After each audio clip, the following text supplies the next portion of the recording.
So now let's talk a little bit about audio transitions. In Adobe Audition, I'm sure that you have dealt with transitions from one music bed to another music bed. Similar concepts are here. You know, if you are going to have different music beds within one project, you don't want just one to end and the other to start. It's very abrupt. It's very distracting for your audience. So there is a good way to smoothly change from one track to another. Basically, there are these preset little guys in the effects tab next to the program window where you can just drag them in between the two clips. So we will talk briefly about handles. Handles just refers to the extra media on each side of your clip, whether it's an audio clip or your video clip. This is something that's going to come up a lot next week when we talk about video transitions. But basically, handles are the extra media before your in point or after your out point. And handles mean that your transitions need something to grab onto, to hold onto. And if there are no handles, if there is no extra media before your in point or after your out point, the transitions won't grab, they won't work properly.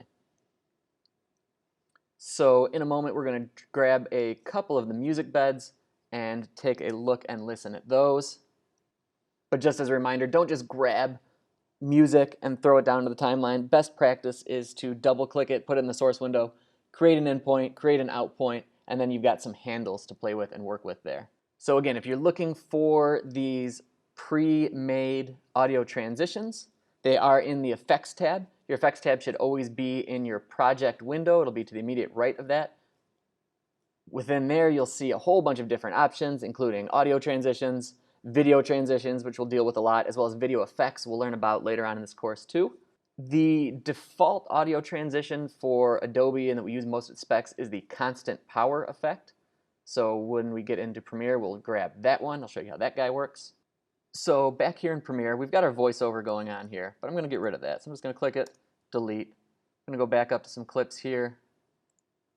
And instead of that, we've got my audio open. I'm going to grab some sound beds, and double click this one, and you can see it happening in here. It's also very, very loud. So I'm probably going to bring her down a smidge. It's still pretty hot. I'm going to drag it down here. Still a little higher for what I'd like. Again, I'm just kind of eyeballing things right now. But for now, here is our track. Double click there.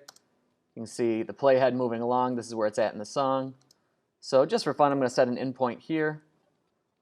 Set an out point here. Drag the audio only here. And now, once again, I'm really, really close to this track. So I want to zoom out. I'm going to hit either the minus, or if I zoom all the way in again and I hit that backslash, it gives me the entire timeline there. So now I've got another clip, again, just for fun. In point, out point here, drag this down to each other. And again, now we've got two music beds simultaneously sitting next to each other here. And again, if we were to listen to this, it would just, this thing would end and then this thing would start and be very abrupt. It's just not good for your audience. It's very disruptive for your audience.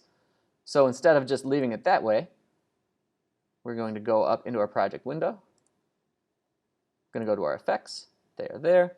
We've got our options here. Again, audio transitions, video effects, video transitions. We're dealing with audio, so if we open up the audio transitions, we're going to crossfade. So as one goes down, the other will be brought up. You just left click here on the icon. You're going to grab it and bring it down here, and it's going to show you where it's going to catch.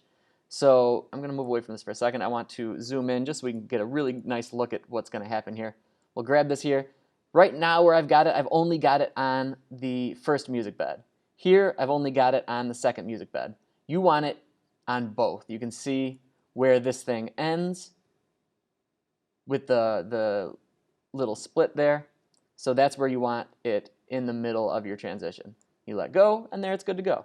And some of the beautiful things about transitions like this is you can elongate them, you can make them longer, you can make them shorter. It's completely up to you. All right, the last audio concept that we'll deal with is in the toolbox, and it is the pen tool.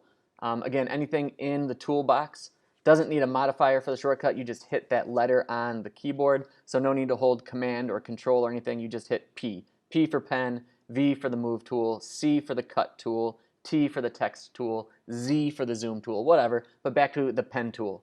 Another way you can adjust the audio is with the pen tool, and this is very similar to what you've used in Adobe Audition.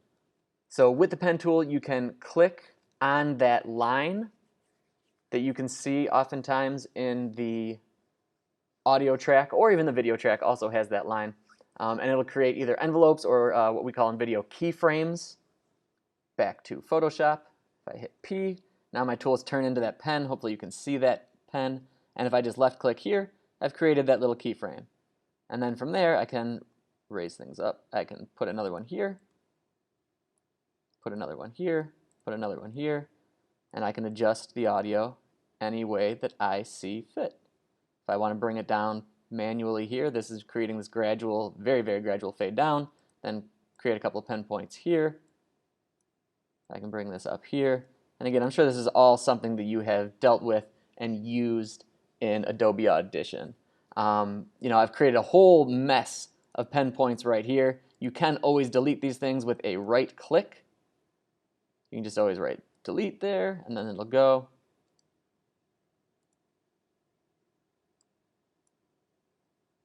And that's a way to get rid of your pen points.